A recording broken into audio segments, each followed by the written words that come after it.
Hello, my girlfriend said. If you're sick, stay home. Don't ruin my vacation with friends, I replied. Okay. Then I froze her cards. An hour later she called me, but I ignored it. That day her whole family showed up at my doorstep. I'm 29M. My girlfriend is 27F. We've been together a little over 2 years, living together for the last 8 months. No kids. No shared lease, important detail, apparently. Up until last week, I thought we were solid. Not perfect, but stable enough that I wasn't constantly bracing for impact. She's always been sharp. Blunt. Some people would say confident. Others would say entitled. I usually told myself she was just honest, and that honesty sometimes comes with rough edges. This all started the night before her girls' trip. She was flying out at 6 a.m. to spend 4 days at a beach resort with her friends. I was supposed to drop her at the airport and hold down the apartment while she posted stories about self-care and overpriced cocktails. The problem was I woke up that night with a fever, chills, the whole deal. Not dramatic sick, can't stand upright sick. I told her while she was packing. She didn't even look up from her suitcase. Just sighed and said, "If you're sick, stay home. Don't ruin my vacation." I laughed at first, thinking she was joking. She wasn't. "I'm serious," she said. "I'm not babysitting you, and I'm not changing plans because you can't handle a cold." I told her I might have COVID or the flu. She rolled her eyes. "You're always dramatic when you're sick." I asked if she was at least concerned. That's when she said the sentence that flipped something in my head. "This trip is important to me. I'm not sacrificing it because you're inconvenient." Inconvenient. I stared at her for a second and just said, "Okay." She smiled, relieved. Kissed my cheek like she'd won something. "See? I knew you'd be reasonable." She left the next morning without another word, dragging her suitcase out while I sat on the couch sweating through a blanket. About an hour after her plane landed, my phone started buzzing. That was the moment I decided I was done being reasonable. I didn't do anything dramatic at first. I didn't text her. I didn't call. I lay there on the couch with a thermometer under my tongue, watching the little numbers climb while my phone kept lighting up with her Instagram stories. Airport mirror selfies, mimosas at 8 a.m., captions about finally unplugging. Unplugging from me, apparently. About an hour after her flight landed, I got a notification from my bank app. A charge. Then another. Resort deposit. Group dinner reservation. Some overpriced swimwear boutique near the hotel. Normally, I wouldn't have noticed. I make decent money. I've always handled the shared expenses, groceries, utilities, random emergencies, because she was between better-paying jobs for most of our relationship. At some point, my card became the default. Her card existed mostly as a backup. Lying there sweating, throat on fire, something clicked. I opened the app, scrolled through the transactions. Thousands of dollars, already planned out for a trip she'd just told me not to ruin with my illness. I remembered her exact words, "Don't ruin my vacation." So I didn't. I froze the cards. All of them. The ones in my name that she had saved. Took maybe 30 seconds. Then I put my phone down and went back to sleep. When I woke up, I had 5 missed calls. All from her. I ignored them. Then came the texts. "Hey, my card isn't working. Did you change something? This isn't funny. Call me now." I didn't respond. Around noon, there was a knock at my door. I thought it was the delivery guy. I'd ordered soup earlier. Instead, I opened the door to find her older sister, her mom, and her dad standing in the hallway like some kind of intervention squad. Her mom crossed her arms and said, "We need to talk about what you did to our daughter." That's when I realized my quiet little "okay" had turned into something much bigger. They didn't even wait for an invitation. Her mom stepped inside first, scanning the apartment like she was already disappointed. Her dad stayed near the door, arms crossed. Her sister, who's always acted like my girlfriend's unofficial manager, went straight for the kitchen table and sat down. "You embarrassed her," her sister said immediately. No hello. No concern about me being sick. "She's stranded." I blinked. "She's at a resort." Her mom scoffed. "Without access to money." "I didn't take her money," I said. I froze mine. Her dad finally spoke. "Why would you do that to her?" I thought about the fever, the chills, the way she didn't even ask if I needed anything, the way she kissed my cheek like I was a chore she'd checked off. "Because she told me not to ruin her vacation," I said calmly. "So I didn't." Her sister leaned forward. "That's petty. You're punishing her." "No," I replied. "I'm respecting boundaries. She didn't want to deal with me being sick. I don't want to deal with funding her fun." Her mom shook her head. "That's not how relationships work." I laughed, which immediately made my head spin. "Funny. Because that's exactly how ours has worked for a while. They all talked at once after that. About partnership. About responsibility. About how stressed she was. How she was crying. How her friends were judging her because her cards kept declining. Not one of them asked how I was feeling. Finally, her dad said, "She said you refused to help her." I looked at him and said, "She refused me first." That shut the room up.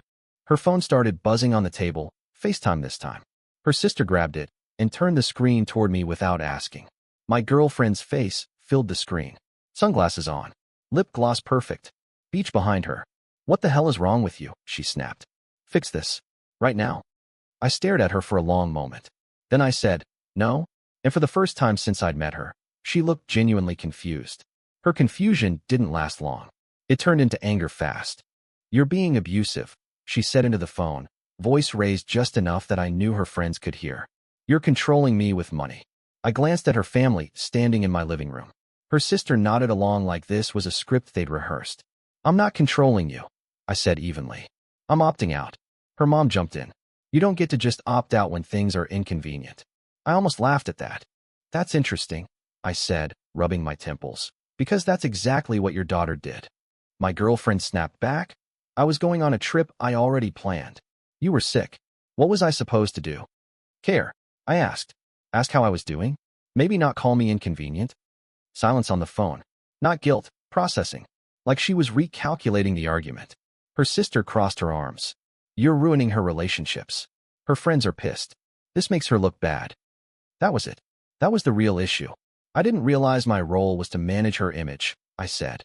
"I thought I was her boyfriend." On the screen, my girlfriend scoffed. "Don't act like you're some victim. You always hold money over my head." "That's funny," I replied. "Because you've never had a problem spending it." Her dad cleared his throat. "Son, relationships aren't transactional." "Agreed," I said. "Which is why I stopped treating this one like a sponsorship." Her face twisted. "So what? You're just abandoning me." I looked at her, really looked. Perfect hair, ocean breeze. Not a single sign she'd lost sleep over me being sick. "You abandoned me first," I said quietly. "I'm just catching up." She stared at the screen like she didn't recognize me anymore. Her mom stepped closer, lowering her voice. "You need to unfreeze those cards. Today." I shook my head. "No." "Then what happens?" her sister asked. I shrugged. "She figures it out." Like I did. The call ended abruptly. She hung up. The apartment went quiet. Her family stood there, stunned, not because I was cruel, but because I wasn't folding. That's when her dad said something unexpected. "You sure you want to end things this way?"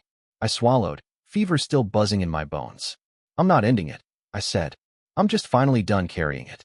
And for the first time all day, no one argued back. After they left, the apartment felt strangely calm. No shouting. No slammed doors. Just the hum of the fridge and my phone buzzing on the coffee table like it was alive. I didn't pick it up. I already knew what it would be. More demands, more outrage, more people telling me how I'd failed her. I took some meds, drank water, and went back to bed. An hour later, the buzzing stopped. That's when the panic phase kicked in. She texted instead of calling this time. "Okay, can we talk like adults? This got out of hand. My friends are stressed and I look insane." There it was again. Not "I'm worried about you." Not "I'm sorry." Just optics. I replied with one sentence. "I'm sick. I'm resting. Figure it out." She didn't like that. "So you're really doing this? You're seriously going to let me suffer to make a point?" I stared at the screen. Fever haze clearing just enough for something cold and sharp to settle in. "You told me not to ruin your vacation," I typed. "I'm respecting that." 3 dots appeared. Disappeared. Appeared again. "You're being cruel," she wrote. "My friends think you're psycho." I almost laughed. 2 years of covering bills, fixing problems, smoothing her moods. And this was the moment I became the villain. By evening, she was blowing up my phone again. Voice notes this time. Her tone had changed. Less anger. More desperation. "They're all annoyed," she said. "No one wants to cover for me anymore. One of the girls had to pay for dinner, and she's pissed. Just unfreeze the cards and we'll talk when I get back." We'll talk when I get back. Like this was just a glitch in service. I didn't respond. Instead, I opened my laptop and did something I'd never seriously done before. I listed out everything I paid for. Rent, utilities, groceries, subscriptions, emergency expenses, trips she couldn't afford right now. Seeing it all in one place felt sobering. This wasn't a partnership. It was a dependency dressed up as love. That night, she posted a story. Beach sunset. Caption: when the universe tests you. I closed the app. Because for the first time, the universe wasn't testing me. I was testing whether I was finally willing to stop being used. The next morning, I woke up to silence. No calls. No texts. No angry voice notes. Just a single notification from my bank app confirming the card freeze was still active. I felt better physically, fever down, head clearer, but mentally, something had shifted overnight. Then the messages started again. Different tone this time. Okay, I get it. You're mad. But you didn't have to involve my family. I almost replied to that one. Almost. The irony was impressive. By midday, I got a text from one of her friends. Not her, a friend. Hey, this is awkward. But do you know when the cards will be working again? We're trying to check out of the spa. That's when it fully hit me. She hadn't told them the truth. She hadn't said, I treated my boyfriend like an inconvenience while he was sick, and he finally snapped. She'd framed it like a banking error. A misunderstanding. Something temporary. I didn't answer. Instead, I got up, showered, and for the first time in months, did something purely for myself. Made a decent meal. Opened the windows, let the apartment breathe. I realized how tense I'd been living. Always one minor inconvenience away from her snapping at me. Late afternoon, she finally called again.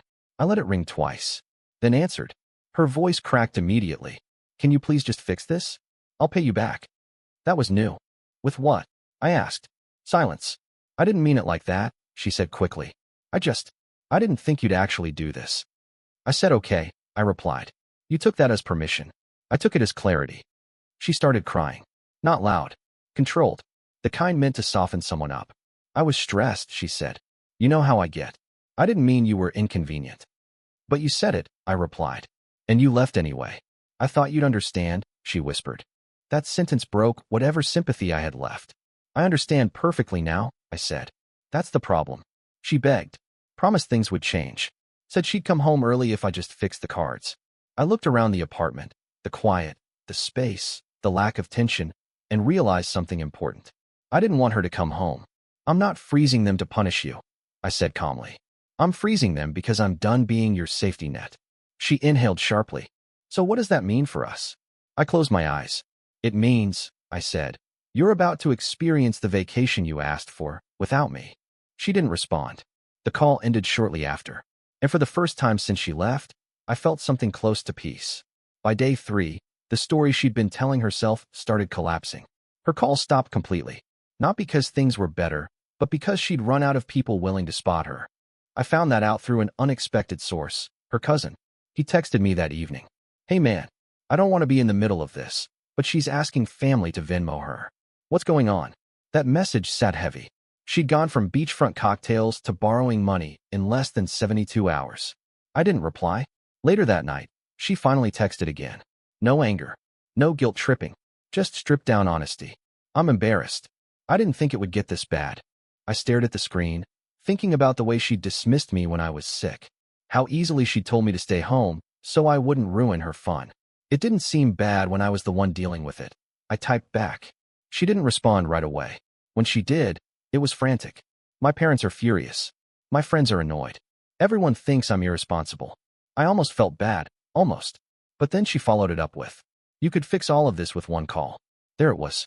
Still seeing me as the solution, not the partner she'd wronged. I put my phone face down. An hour later, there was another knock at my door. This time, it wasn't her parents. It was her aunt and uncle. Her aunt sighed the moment I opened the door. We're not here to yell, she said. We're here to understand. I let them in, sat across from them while they asked careful questions. I told them everything, what she said, how she left, how she'd reacted when I didn't immediately clean up the mess.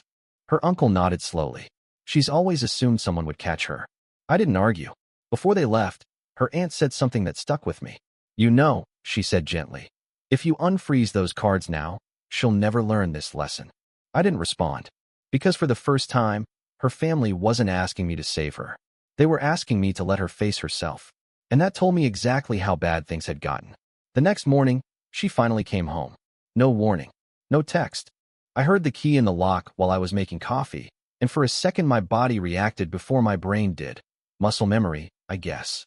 Then she walked in, and the illusion broke immediately. She looked wrecked. Not dramatic wrecked. Real wrecked. No makeup. Hair pulled into a sloppy knot.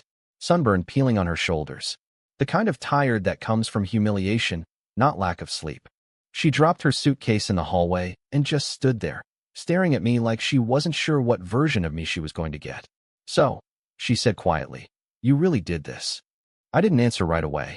I finished pouring my coffee, set the mug down, and sat across from her at the table. "You told me to stay home," I said. "You told me not to ruin your vacation." I listened. Her eyes filled instantly. "I didn't think you'd actually cut me off."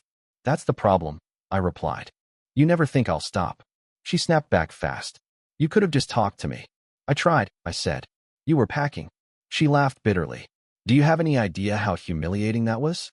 Having my card decline in front of everyone?" I nodded. "Do you have any idea how humiliating it is to be told you're inconvenient when you're sick?" She looked away. "I was stressed," she muttered. "I didn't mean it." "But you said it," I replied. "And then you left." She leaned forward, voice shaking.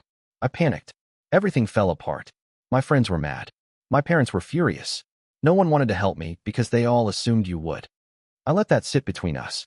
Finally, she whispered, "I need you." That sentence used to work on me. Now it just sounded heavy. "I don't want to be needed like that anymore," I said calmly. "I want to be chosen." She stared at me, tears running freely now. "So what, this is it? You're just done?" I looked at the woman I'd supported, defended, financed, and excused for 2 years. "I don't know yet," I said honestly. "But I do know I can't go back to how things were." She reached for my hand. I pulled it back. And that's when she realized this wasn't about money anymore. It was about whether I was still willing to stay. The days after she came home were tense in a quiet, suffocating way. No yelling. No accusations. Just two people moving around the same space like strangers who knew too much about each other. She tried to act normal at first, cooking dinner, asking about my day, sitting a little too close on the couch. Every move felt rehearsed, like she was following a script titled How to Get Things Back to How They Were. But how they were was gone. She kept bringing up the vacation in pieces, testing different angles. One night it was anger. "You humiliated me," she snapped. "My friends still won't let it go." Another night it was guilt. "I know I messed up. I was selfish. I didn't think." Then bargaining. "If I pay you back for everything, can we just reset?" That one almost made me laugh. "I don't want repayment," I said. "I wanted respect." She didn't know what to do with that answer. A few days later, she admitted the rest. How the trip fell apart. How her friends stopped inviting her to things once the money issue came up. How one of them outright told her, "You really messed up with him." She said that part quietly. "I thought dating you meant security," she said one night, staring at the floor. "I didn't realize I was treating you like infrastructure." That word stuck. Infrastructure doesn't get thanked. It just gets noticed when it fails. "I don't want to be the thing that only matters when it's gone," I said. She nodded, crying again. "I'll change." But here's the truth I didn't say out loud yet. Change that comes from fear of consequences doesn't last. I had already started imagining my life without her, not in anger, not in revenge, just in relief. Fewer eggshells, fewer expectations, no more being punished for being human. That's when I realized something important. Even if she never said that sentence again, I would always remember how easily she said it the first time. And once you see yourself clearly in someone else's eyes, you can't unsee it. The last decision was already forming. She just didn't know it yet. I ended it the following morning. No speech. No argument. No list of grievances. I waited until she finished her coffee and said, calmly, "I don't want to do this anymore." She froze. "You're still mad about the trip?" "No," I said. "I'm clear about the relationship." She laughed nervously. "So that's it? Over one comment and some money?" I shook my head. "Over how easy it was for you to discard me when I was inconvenient. Over how shocked you were that I didn't keep rescuing you." Her face crumpled. "Real panic this time." "I'll do better," she said quickly. "I swear. I won't talk to you like that again." I didn't realize. "That's the problem," I interrupted gently.